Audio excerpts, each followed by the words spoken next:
Assalamualaikum warahmatullahi wabarakatuh. Kembali lagi di channel LX E-Learning Extraordinary. 100% praktek, 100% teori. Bersama saya Rizal Fahmi. Baiklah teman-teman, hari ini kita akan belajar untuk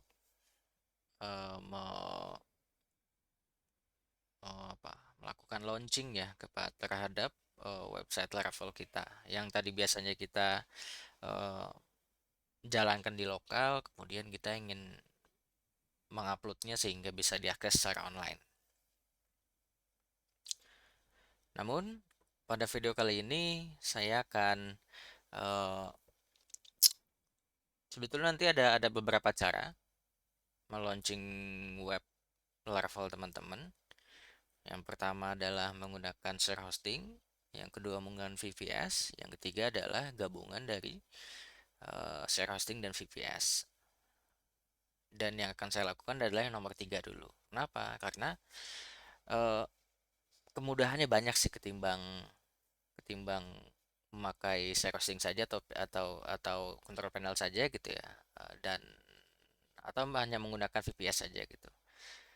Di sini gabungan keduanya. Jadi teman-teman secara secara apa? Secara finansial pun mungkin sedikit agak mengeluarkan modal ya. Tapi untuk kontrol panelnya atau share hostingnya teman-teman bisa beli yang paling murah aja sih gitu. Saya sendiri ini punya hanya setahunnya itu untuk hostingnya aja itu setahunnya sekitar 100.000 sih. Jadi saya kira terjangkau lah untuk share hostingnya ya. Adapun untuk VPS itu saya kena sekitar 100 ribuan per bulan. Itu teman-teman gak usah banyak penjelasan lagi, langsung saja ya kita kita ke penjelasannya, tutorialnya. Oke, di sini saya sudah punya project Laravel ya, ini saya jalankan. Oke, ada di 8.000 katanya. Nah, ini hasilnya. Oke, ini hasilnya ya. Dan ini saya pengen upload nih ke supaya bisa diakses online gitu ya. Kalau ini kan hanya offline saja nih. Nah, lagi-lagi tadi saya kan ini kombinasi antara share hosting dengan control panel dan VPS ya. Jadi langkah pertamanya adalah kita membuat subdomainnya dulu. Itu. Membuat subdomain ya. Atau teman-teman menggunakan domain utamanya nggak ada masalah juga. Intinya sama lah gitu. Jadi kalau nambah domain nambah domain itu ada di add-on domain. Teman-teman bisa nambahin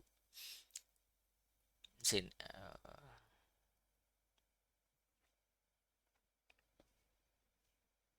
ya. Jadi ini add-on domain, teman-teman bisa nambah domainnya apa misalnya di sini rezanurfahmi.com gitu misalnya. Ini subdomainnya biarin aja. Dokumen rootnya di sini. Kalau mau dipindahin silahkan.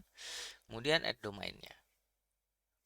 Tapi karena tutorial menggunakan subdomain, jadi ini saya nggak pakai yang halaman ini ya. Tapi saya menggunakan halaman yang satunya lagi yang ini. Subdomain. Oke. Saya domain utamanya menggunakan kode-kodeku.com. Jadi untuk subdomainnya karena di sini adalah ppdb.sd Solok, jadi saya gunakan ini aja ya. Nama subdomainnya ppdb.sd Solok gitu. Dokumen rootnya di sini katanya ya biarin aja kita create. Karena kita nanti nggak ada urusannya dengan dokumen root di sini gitu. Dokumen rootnya nanti akan kita set di VPS ya. Oke, success has been created. Kemudian kita ke home lagi. Teman-teman arahkan ke zone editor. Ya, bisa cari ya di sini ya, zone gitu. Atau biasanya ada di bagian domain sini, zone editor. Klik.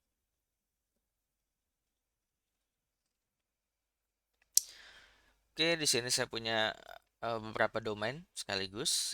Tapi karena tadi domain utamanya adalah kode-kode.com gitu ya, maka cari kode-kode.com. Nah, ini masuk ke manage-nya. Oke, kemudian filter namanya tadi yang nama subdomain yang kita buat ppdb. Nah, ada ya. Ini semuanya. Kemudian ini pada domainnya ini kan tipenya A ya, lalu diarahkan ke IP. Yang mana IP itu ada IP address ini adalah IP si hosting ini gitu. Nah, karena kita file nanti bukan di hosting ini, tapi ada di VPS, maka IP address-nya harus kita ganti dengan alamat IP VPS kita gitu. Dan ini VPS saya ya alamatnya. Kita copy aja. Oke, satunya nggak usah. Ini edit. Tadi satunya udah kan ya. Oke, jadi gini sama ya ujungnya 47, 47. Begitupun dengan yang ininya, triple W-nya, www-nya. Kalau misalnya masih bentuk IP address, silahkan diubah juga. Oh, ini save dulu. Kemudian bawahnya juga yang www-nya, save. Oke. Adapun yang lainnya, biarin aja. Kenapa dibiarin nanti alasannya. Oke, sudah buat subdomain, kemudian kita arahkan subdomainnya ke IP address VPS kita. Maka selanjutnya adalah kita buat repository dulu.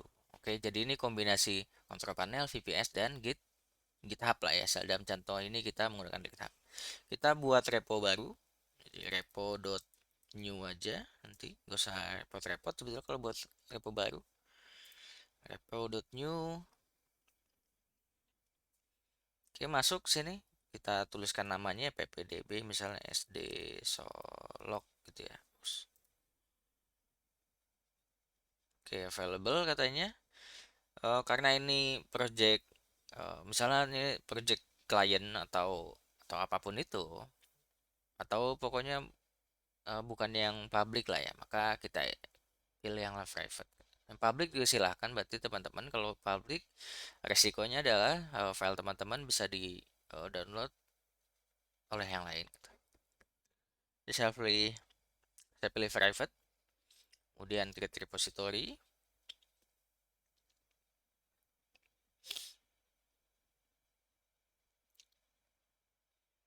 Oke, sudah ya. Sebelumnya karena tadi saya udah buat ini, berarti gitnya saya hapus dulu deh, biar ngulang lagi ya. Oke, kita sudah buat reponya. Maka adalah sekarang langkah selanjutnya adalah kita mengupload file project kita ke GitHub ini. Caranya adalah teman-teman buka nih projectnya ya, ini ya projectnya nih ppdb ini. Jadi saya buka terminal baru, saya split di sini.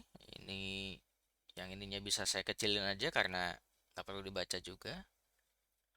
Oke, kemudian kita lakukan git init dulu kalau teman-teman belum. Git init, ini artinya kita menginisialisasikan bahwasanya ini adalah sebuah file yang memiliki sistem versioning ya. Oke, initialize empty git. Ini masih git empty. Berarti kita kalau udah teman-teman merasa udah semua nggak ada yang harus diperbaiki, maka adalah kemudian git add titik, artinya git semuanya ini ditambahkan ke dalam pencatatannya. Kalau untuk pertama kali biasanya agak lama ya, karena banyak. Oke, itu git add titik, kemudian git commit m ini pesannya. Jadi setelah add kita harus commit pesannya apa, misalnya first init gitu ya. Oke, sudah sampai situ. Kemudian lanjut ke sini yang GitHub tadi. Nah, ini ada dua cara nih untuk nguploadnya. Buat repo baru atau project baru gitu ya, maka menggunakan ini. Karena kita projectnya sudah ada, maka kita pakai langkah yang kedua. Jadi kita copy satu-satu sini.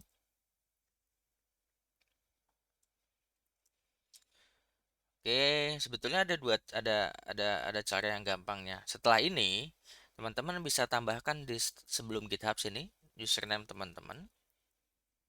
titik dua, kemudian password teman-teman, kemudian add itu. Jadi gitu. Username titik dua, password teman-teman, add, kemudian nama reponya. Untuk apa? Agar ketika nanti melakukan pull dan push, itu teman-teman tidak perlu lagi memasukkan username atau password gitu. Karena ini video tutorial, jadi passwordnya saya hidden ya. Jadi saya hanya menginputkan username saya saja. aiza@github.com bla bla bla bla bla. Oke, ini kita enter, berhasil. Kemudian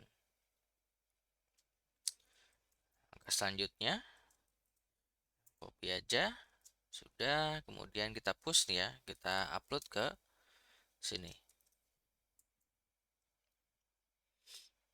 Oke, kalau gini biasanya ada, nah ini ya, saya dipinta untuk menginput password katanya. Saya input.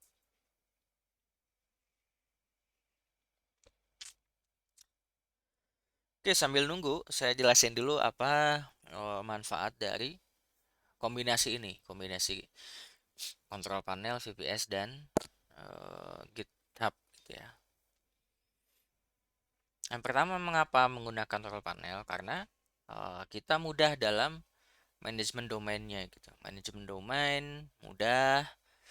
Kemudian kita bisa menggunakan seluruh fitur yang ada di share hosting ini untuk mempunyai efek di eh, apa namanya, domain kita gitu. Seperti apa? Misalnya untuk mailing, untuk email gitu ya. Daripada teman-teman capek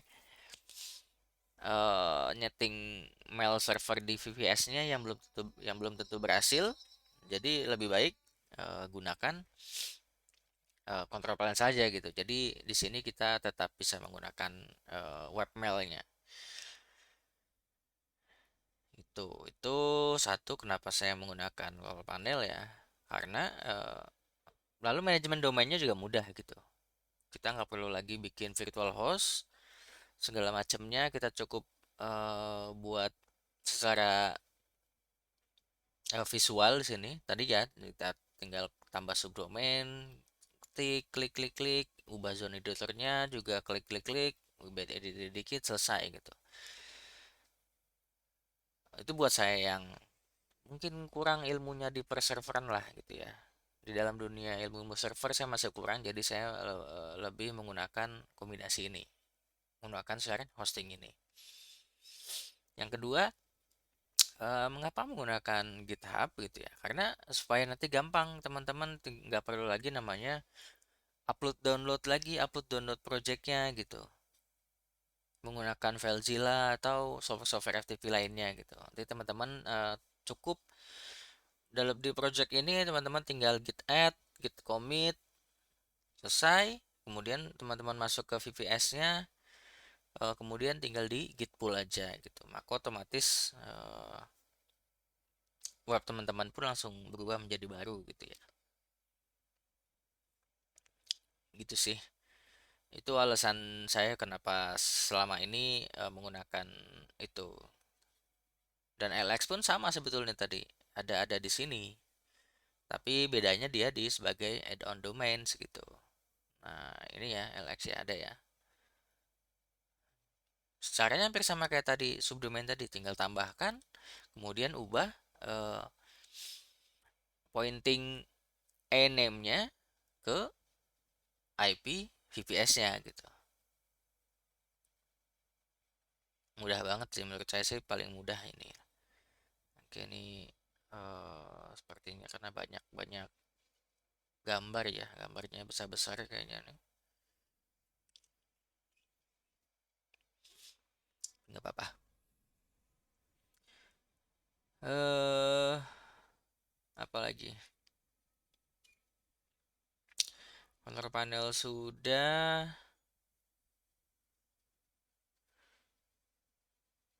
Dan untuk email teman-teman nanti tinggal tinggal buat email aja ya ke email account sini, misalnya ke menu email account, klik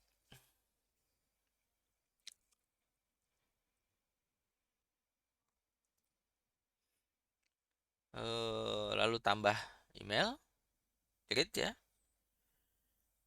create. pilih domainnya tadi, yang ppdb ya. Jadi ini domain utamanya gitu ya. Ini username-nya. Jadi nanti kalau teman-teman bikin di sini admin, maka itu username-nya jadi admin at ppdb bla bla bla bla bla ini. Itu ya. Passwordnya silahkan aja generate aja lah gitu ya.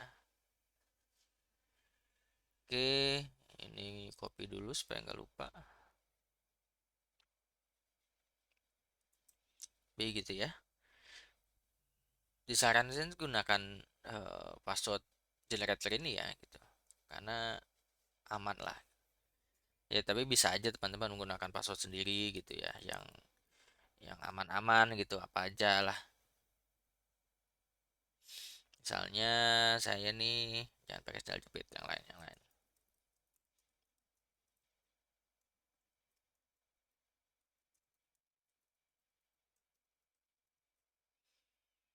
Nah, jadi sama aja lah ya. Mau menggunakan generator atau password sendiri, yang penting kalau bisa password meternya ini penuh lah ya, karena semakin semakin penuh, semakin kuat password meternya, maka artinya password kita pun semakin sulit di-crack oleh cracker gitu ya. Jadi tinggal buat saja. Nah, ini jadi kalau ini berhasil dibuat, nah nanti emailnya pun kalau teman-teman arahkan ke sini, nah ini akan bakal bakal masuk gitu. Cuma kita nggak bahas itu. Oke, ini sudah selesai. Berarti GitHub-nya ini kalau kita refresh, kalau saat ini begini tulisannya ya, nggak ada apa-apa nih. Ini kalau kita refresh sekarang, maka harusnya dia sudah atau muncul file-filenya. Nah, muncul ya file-filenya ya. File-filenya muncul semuanya. Selesai langkah GitHub, maka selanjutnya kita masuk ke langkah atau dalam VPS-nya ya, ke VPS-nya. Untuk manajer VPS saya menggunakan namanya Termius. Ini free sebetulnya. Ada yang berbayar juga, cuma saya milih yang free.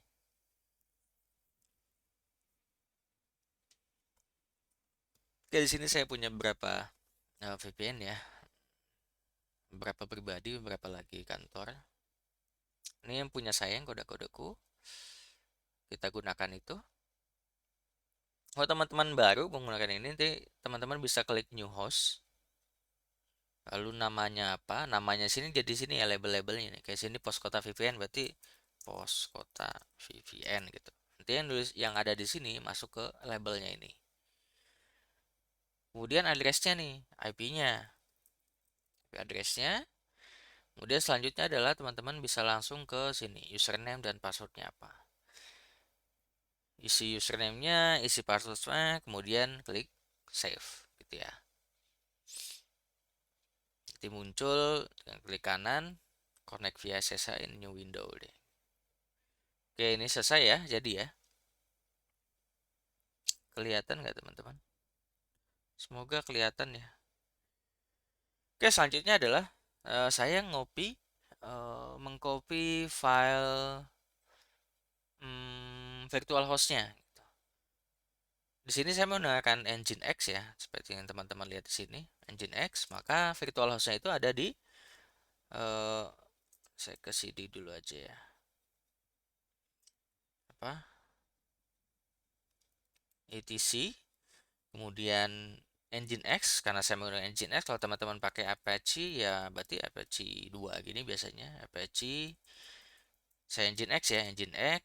Kemudian sites, pilih yang available, enter. Jadi teman-teman bisa lihat biasanya ada contohnya di sini. Untuk yang default gitu ya, untuk yang default ini bisa di copy aja. Tapi saya sudah ada yang lain ya, jadi saya copy yang lain aja deh. Misalnya saya copy dari yang AHP ini. Jadi saya menggunakan anggaplah sebaik lagi cp etc nginx sites available, pilih AHP-nya, oke. Kemudian saya copy file ini menjadi di etc nginx size available juga berubah menjadi tadi ppdb, langsung aja titik apa tadi namanya, ppdb ini ya. Nah, ini ya, sama ini ya, disamain ya nama ininya kalau bisa supaya nggak pusing nanti. ppdb sipsd sipsolog dot kodekodeku.com, enter. Oke, kemudian kita buka nih file yang baru kita buat tadi. Kita menggunakan nano misalnya, etc nginx sites available, kemudian ppdb ya. ppdb nya kita buka. Oke, ini muncul. Jadi kita tinggal mereplace saja gitu yang tulisan-tulisan AHP kodekodeku.com ini kita replace nih. Caranya gimana? Kalau pakai nano, teman-teman bisa lihat di sini ada kontrol backspace untuk replace. Berarti kita kontrol backspace. Oke, apa yang mau kita replace? Tulisan AHP-nya dot kodekodeku.com deh supaya lengkap ya. Enter. Kemudian mau kita ganti apa? Ganti ppdb strip sd strip solok kodekodeku.com.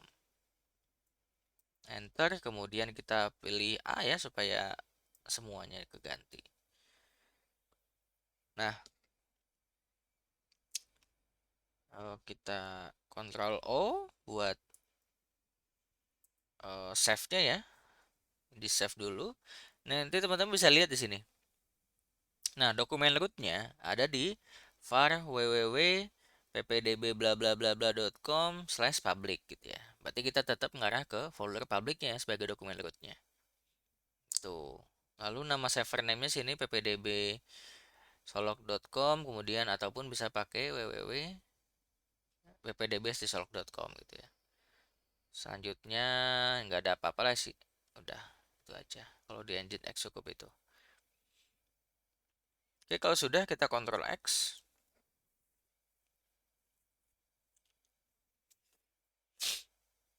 Oke, untuk ngeceknya di Nginx cukup Nginx mint.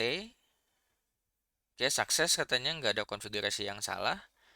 Maka selanjutnya adalah kita ngelingkan nih supaya si available ini jadi enable. Jadi beda ya, available itu virtual host yang eh, kita buat tapi belum tentu online gitu.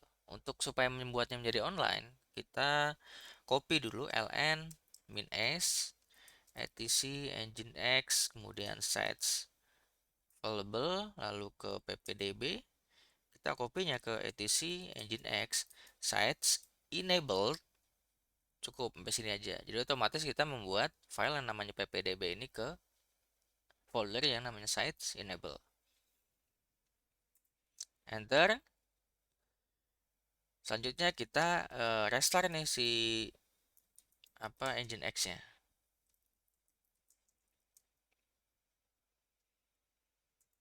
Enter. Selesai. Kita coba buka ppdb sd solok kodekodeku.com. Oke, not found ya, tapi dia sudah berubah menjadi Nginx. Sudah Nginx ya. Di sini kan bukan Nginx. Di sini biasanya pakai Apache. Kalau share hosting tuh kebanyakan Apache sih. Oke, di sini sudah berubah nih, alamatnya sudah mengacu ke VPS kita, namun not found karena belum ada foldernya gitu. Maka kita buat tadi di, kalau teman-teman ingat tadi dokumen rootnya ada di www ya. Jadi kita ke cd dulu, var www gitu ya, di sini ya. Nah, di sini kan kita berarti buat apa namanya, buat ini bisa digedein nggak sih? Nggak bisa ya, kecil banget, takutnya kekecilan. Kita buat file folder baru berarti ya, mkdir gitu, lalu ppdb sd strip solok kodekodeku.com. Nah, supaya teman-teman ini konsisten aja gitu untuk memberikan semua namanya itu nama-nama subdomainnya. Oke, sudah jadi nih domainnya. Sorry apa? Foldernya ppdb-st solok ya. Kemudian kita masuk ke ppdb-nya. cd ppdb bla bla bla, enter. Oke, kemudian yang kita lakukan adalah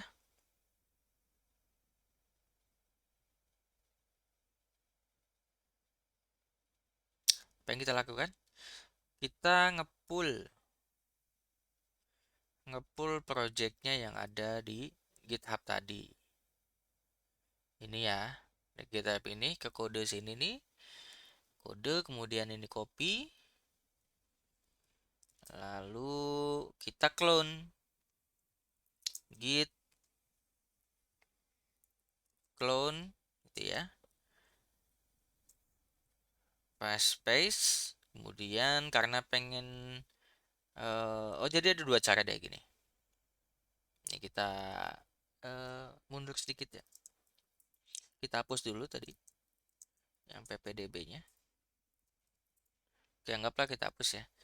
Kita akan clone projectnya ini, project si GitHub yang tadi yang kita buat. Kita clone, copy kodenya, kemudian kita git clone paste, kemudian kita buat nama foldernya sesuai dengan nama domain kita tadi, subdomainnya berarti ppdb strip sd strip solok.kodekodeku.com gitu.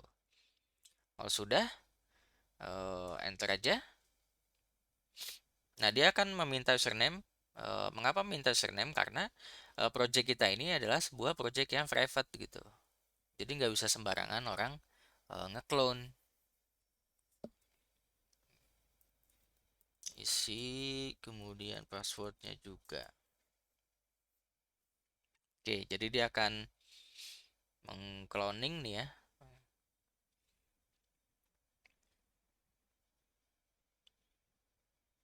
Oke, seharusnya lebih cepat jadi karena kecepatan server tuh beda dengan kecepatan lokal saya ya ketika ngupload tadi. Oke, kemudian selesai. Sekarang kita ls lagi nih, ada foldernya ppdb, maka kita masuk ke folder itu. Selanjutnya kita lakukan composer install.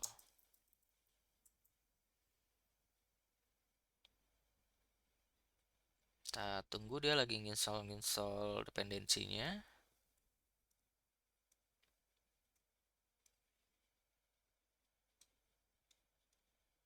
Sudah selesai ya. Coba kita php artisan version misalnya. Kita melihat versi si Laravelnya ini. Oke, berarti kalau udah muncul hasilnya nih Laravel Framework 720, artinya ini sudah bisa diakses nih ya. Kalau kita refresh ini sekarang,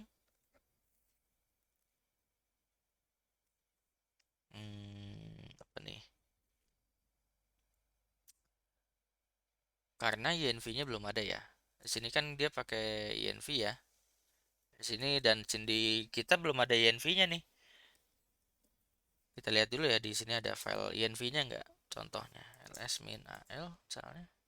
Ini ada example-nya, kita copy cv.inv.example spasi kemudian .inv itu. Oke, sudah ya. Kalau kita lihat file inv-nya pakai cat.inv gitu ya. Oke, saya clear dulu supaya enak. Cat.inv. Oke, ini key-nya masih kosong, URL-nya pun harusnya diganti lah ya. Kemudian database-nya kita tentukan dulu aja. Oke, kita buka dulu nih si INV-nya ini ya. Kita buat dulu ininya. Untuk pertama kita untuk ngisi key-nya berarti php artisan key titik 2 generate. Nah, berhasil lah. Kemudian kita edit yang lainnya nih. Berarti kita edit pakai nano lagi, nano.inv. Oke, itu ya, key-nya udah ada. Debugnya true, kalau true nanti kalau ada error tuh kelihatan errornya apa gitu ya. Untuk sementara ini, supaya kita tahu kalau ada salah, kita biarkan dulu debugnya di true, nanti kita ubah jadi false ketika kita sudah yakin semuanya berjalan dengan baik. URL-nya bisa dikosongin, bisa diisi aja. Kalau saya sih lebih suka dikosongin. Oke, database-nya kita isi, kita buat juga ya. ppdb misalnya nama databasenya, lalu username-nya juga ppdb, passwordnya ppdb juga deh, biar cepet aja ya. Teman-teman nanti usahakan passwordnya lebih eh, dibuat lebih sulit lagi. Oke, sudah. Untuk mailernya ini nanti ada di video yang lain ya. Sementara ini kita lewatin dulu. Ctrl O untuk nge-save, kemudian Ctrl X exit. Kemudian karena kita ada melakukan perubahan di INV-nya, maka kita harus melaksanakan PHP artisan config case lagi deh. Kita case tuh file-file config-nya semuanya termasuk INV-nya juga. Oke, sudah. Sekarang coba kita refresh. Nah, selanjutnya adalah begini. Tapi tadi udah bisa ya, artinya udah jalan karena udah ada INV-nya, udah ada key-nya, maka selanjutnya seperti ini nih. Bla bla bla bla bla could not be open permission denied gitu ya. Katanya permissionnya denied. Kita coba ls-l kenapa dia bisa denied.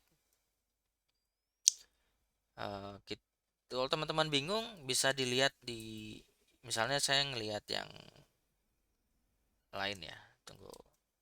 Kalau saya coba lihat punyanya HP deh. Apa? Oke, katanya di sini kita ubah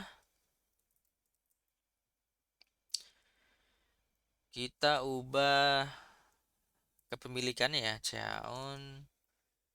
Oh, mungkin di folder sebelumnya.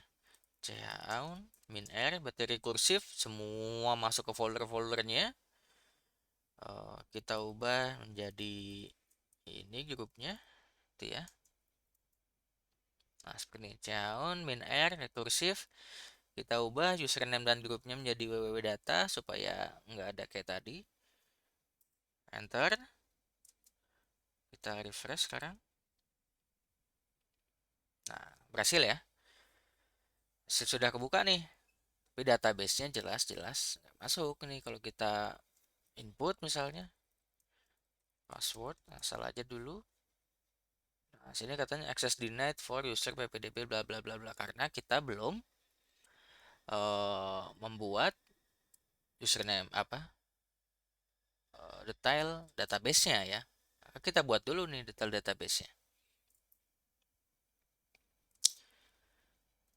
Oke, detail database-nya sudah ya. Ini kita berarti udah jalan nih, udah masuk, sudah muncul apa error levelnya.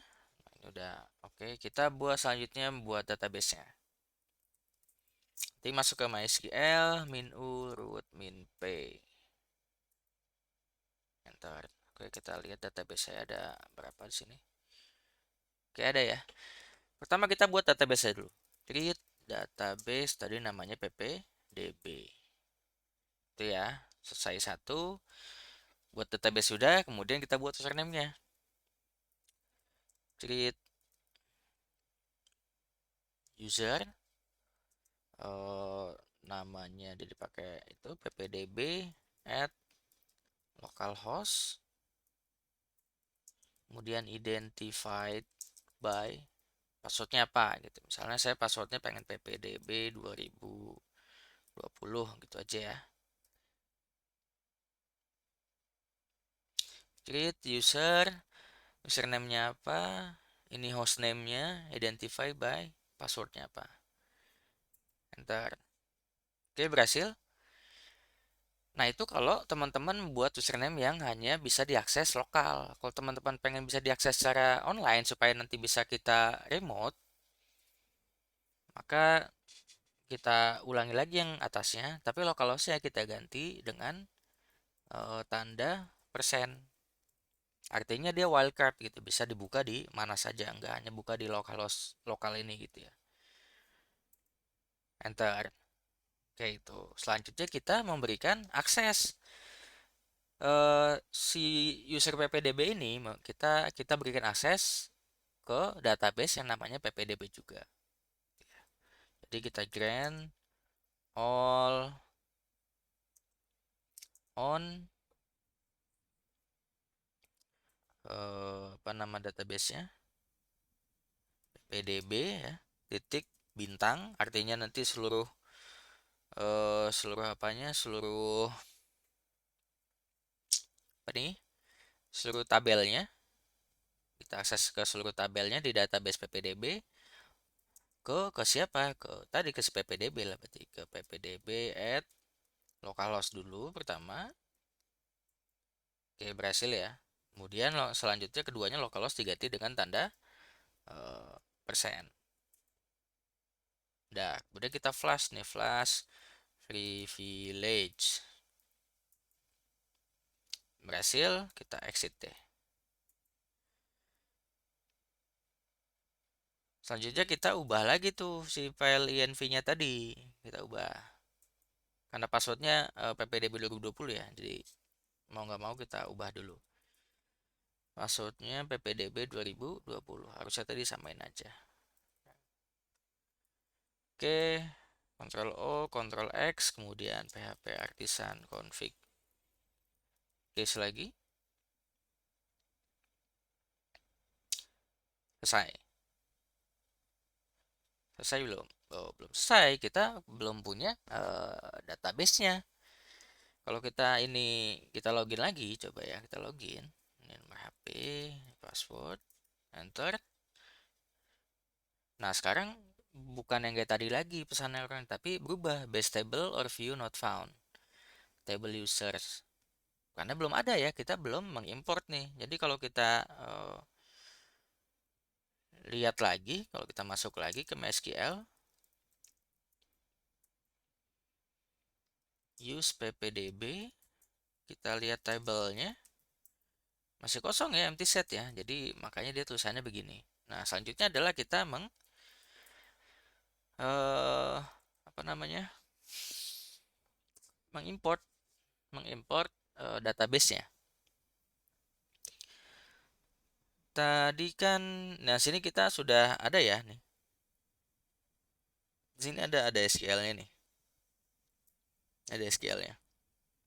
Maka kita import nih SQL ini ke database kita gitu. Jadi kita menggunakan MySQL min-u, username-nya apa, root boleh, atau menggunakan ppdb gitu. Yang tadi yang kita buat ya. MySQL min-u ppdb min-p. Kemudian nama database-nya apa, ppdb. Kemudian dalam tanda ini artinya kita akan memasukkan ke database PPD ini, arahnya kan ke kiri ya. Berarti kita akan memasukkan file ke database atau kita akan mengimport ke database yang namanya PPDB. Dari file mana? Dari file DB tadi yang ini, dari file SQL-nya.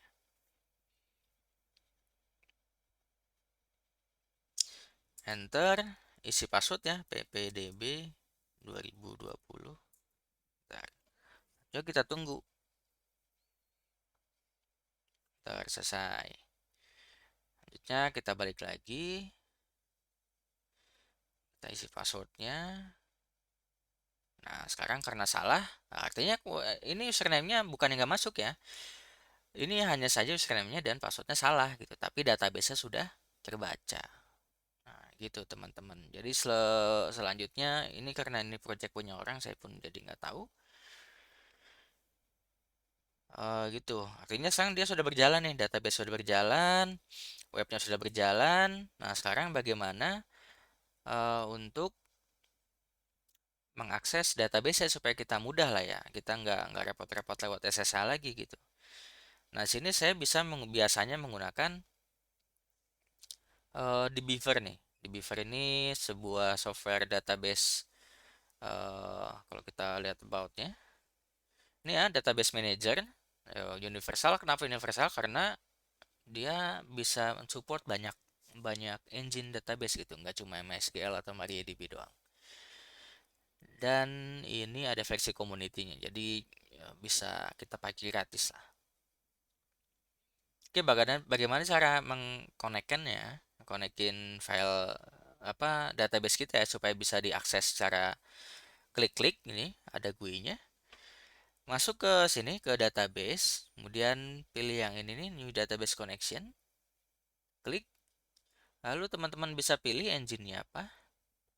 Nah, saya di sini menggunakan MariaDB. Sini saya menggunakan MariaDB ya. Maka saya pilih MariaDB, kemudian next. Nah, sini database-nya tadi kita isi ya. Server host-nya anggaplah localhost. Atau server host-nya tadi kita buat ppdb.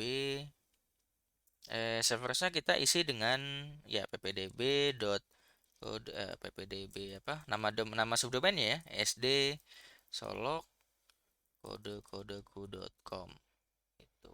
Nama database-nya tadi ppdb ya. Username-nya tadi ppdb juga, password-nya ppdb 2020. Gitu ya. Eh ini kita ke connection detail nih, kita ubah misalnya sini ppdb sd solok gitu ya, biar kelihatan.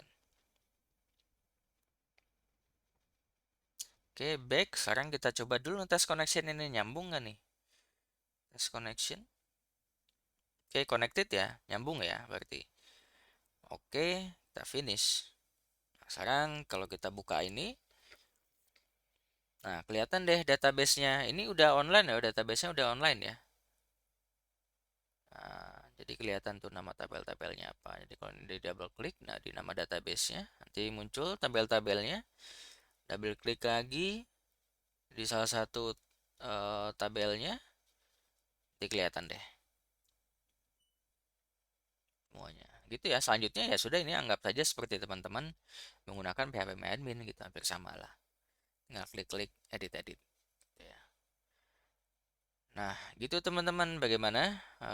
Apakah sudah cukup jelas mengenai melaunching project Laravel kita menggunakan kombinasi antara control panel, VPS, dan GitHub. Kalau teman-teman punya pertanyaan seputar tema ini, silakan layangkan tulis pertanyaannya di kolom komentar.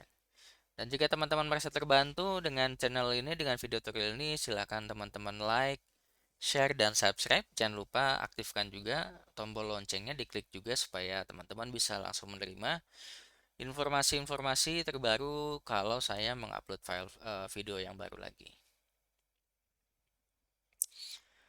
Eh, Baiklah, mungkin itu aja teman-teman. Mohon maaf bila ada salah. Jangan lupa untuk terus mendukung eh, channel ini ya. Dan kalau teman-teman pengen request video tutorial, silahkan tulis aja di kolom komentar ya. Oke, gitu aja teman-teman. Ini sudah terlalu panjang videonya. Selamat bekerja, selamat mencoba, dan semoga berhasil. Assalamualaikum warahmatullahi wabarakatuh.